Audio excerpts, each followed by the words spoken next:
Welcome to the hottest movie review on the internet today, the A-List Review. I'm your host, the Game Changer, Wes Troop, and it's time to go back to the theater. And it's time to see what the latest A24 film has in store for us. It's a lot. And this is a film that has been dividing even the fans of A24 right down the middle. So let's see what side of history I end up on, shall we? My review of the 2024 psychological horror film, The Front Room, coming up now.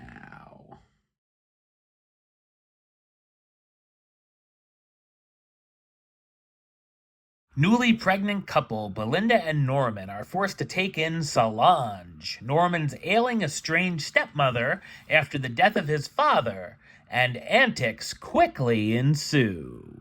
So what did I think of The Front Room? I thought it's a wild and satisfying psychological horror film. It's based on the 2016 short story of the same name by Susan Hill. The film is co-written and directed by Max and Sam Eggers in their directorial debut, and yes, they're the brothers of Robert Eggers. If you've ever imagined a Tyler Perry film mixed with something out of the Pure Flix catalog, this might be what you'd get.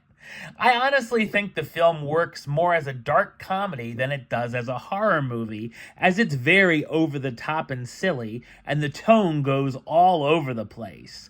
I'm really hoping this is meant to be a horror comedy, because if it's meant to be taken seriously, then I laughed out loud a lot more than I should have, and it would be so bad it's good. I think my favorite had to be a certain dinner table scene, which made me belly laugh. While there's not anything outright scary, there's a lot of gross moments dealing with all kinds of bodily fluids, dealing with Solange's incontinence, so this might not be the ideal watch at a movie tavern.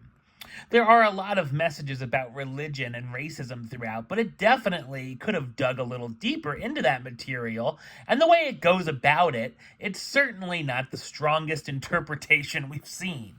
There's some fun visuals as well, with some of the characters talking in tongues, as well as some hallucinations and dream sequences that are really out there. There's also some amusing, exaggerated sound effects when Solange walks around with her two canes, sometimes sounding like the T-Rex is coming out of her pen. While the story isn't all that predictable, of course, the characters make some bad decisions, including some questionable ideas on parenting. Belinda and Norman certainly put up with a lot, but of course, Solange giving them all her money in exchange for living with them when they're having financial troubles sweetens the deal. As time passes, Solange gets worse and starts trying to take over the household and even run their lives, constantly at odds with Belinda and with Norman feeling caught in the middle. There are some elements that begin to feel repetitive after a while and felt like they were there just to pad out the runtime. It's a pretty quick sit, though, which might be a saving grace for those that aren't feeling it. Brandy, who looks amazing here, stars as Belinda, the new mother having to deal with living under the same roof as her racist stepmother-in-law. Andrew Burnap as Norman, Belinda's husband, who's been swamped with his work as a public defender, and Catherine Hunter as Solange, the hardcore religious nut who turns Belinda and Norman's lives upside down. While it will certainly be a divisive work, I found The Front Room to be entertaining through its whole runtime and is a fun entry in the hagsploitation genre. Number-wise, I'm going to give it a 6 out of 10, which gives it the A-list rating of do it. It's a very small do it, but a do it nonetheless. Alright, well that's the show. I'll be back with another review very soon. But until then, don't forget to like, comment, and subscribe right here on YouTube. YouTube.com/Westside515.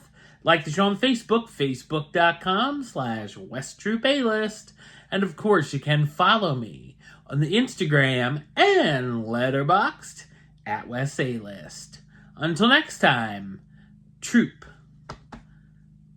out.